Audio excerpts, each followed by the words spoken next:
Hi friends అందరికీ, ఇదైతే మా బీన్స్ తోట అండి. పంట అయితే సరిగా రాలేదు. ఇంతకు ముందు అయితే దీంట్లో సొరకాయ తోట అయితే వేసామండి, అందువల్లనే పంట అయితే సరిగా రాలేదు. ఇప్పటికీ ఈ పంటకి 5-6 వేలు అయితే ఖర్చు అయితే అయ్యింది. మొక్కలు అయితే వచ్చాయి. వచ్చిన మొక్కలు అయితే అట్లానే ఎండిపోతున్నాయి. చాలా వరకు మొక్కలు అయితే ఎండిపోయాయి. ఈ పంట వచ్చినా కూడాను ఒక 5 కేజీలు 10 కేజీలు అయితే కాయలు అయితే వస్తాయండి.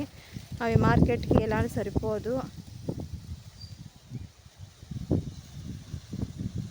అందుకే మొత్తం అయితే క్లీన్ అయితే చేసేసామండి గూటాల కోసము. ఈ గూటాలు తీసుకెళ్ళి టమాటా తోటకైతే వేసుకుంటాము. ఎందుకంటే ఇప్పటికే టమాటా తోటకైతే ఎక్కువ ఖర్చు అయ్యింది. గూటాలు అయితే ఎక్కువ రేటు ఉన్నాయి బయట, అందుకోసమే ఈ గూటాలని వేయాలని క్లీన్ అయితే చేసామండి. చూడండి, కాయలు అయితే కూడా వచ్చాయి. ఒక చోట చూడండి, చెట్లు అయితే ఎండిపోయాయి. డ్రిప్ పైపుల నీరు సరిపోవని చెప్పి కాలువలో కూడా వదిలాము. అలా చేసినా కూడా పంట అయితే సరిగా రాలేదు. ఈ వీడియో మీకు నచ్చితే లైక్ చేయండి, కామెంట్ చేయండి.